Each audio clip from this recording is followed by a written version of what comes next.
Hi, this is Leo with Track My Visa Now. We're about halfway through 2025, so we wanted to go ahead and share an update for the I-129F processing time.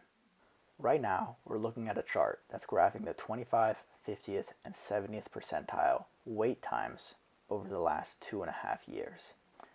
That means this band is showing approximately when the majority of people heard back. 2.5 years ago, on January 2023, coming out of the COVID era, the wait times were really high, averaging over 15 months. After that, USCIS increased the rate of processing and rapidly burned through the COVID-induced backlog. And they brought the processing times all the way down to a range from 2.2 months all the way to 7.2 months. But the 50th percentile was exactly 3 months. That happened exactly 1 year ago, in June 2024. That was a really impressive reduction in the wait time. And let's keep that in mind as we continue to look forward into the future, because unfortunately, things seem to be headed back to higher wait times, potentially 12 months plus. Wait times have grown since then, and right now we're looking at a P50 of about 9.3 months, with a range from 8.2 all the way to 11.2. To better understand what that means, let's take a look at a new feature we just rolled out on our product. Right now, you're looking at the front of the line that basically represents the most recent range of cases where USCIS is showing significant processing activity.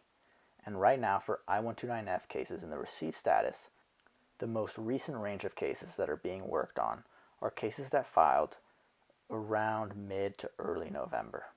Those cases will have waited about 7.5 months to get approved. But those are the people who are hearing back the soonest. Some cases are getting RFEs and RFERs, while others are just taking a few extra months to hear back, which is completely within the normal variation for USCIS. But recently, DOS transfers, when USCIS sends approved cases to the Department of State's National Visa Center, have increased to 2 months.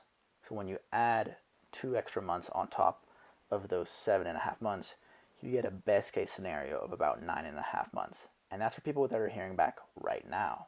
That is not predictive. To get a sense of where things are headed in the future, we need to take a look at USCIS activity. And we can see, for example, that last week, USCIS approved 207 cases and denied 30 cases. Last week was a short 4-day week due to Juneteenth. But when you add those two numbers up and you look at the 237 total cases processed, you should really start to raise your eyebrows. Over the last 3 months, USCIS has processed about 83 cases on average per working day. But if you look just at the month of June, we're only talking about 54 cases per working day on average.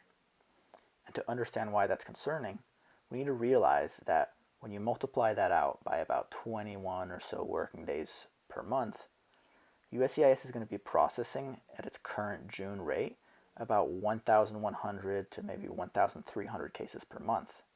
But they're receiving about 3,300 to 3,900 cases per month.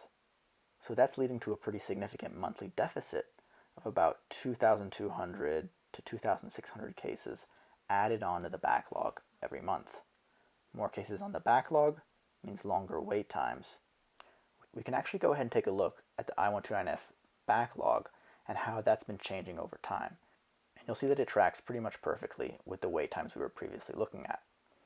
Coming out of COVID, the backlog dropped from over 40,000 down to its low about a year ago in June 2024, and since then has been climbing.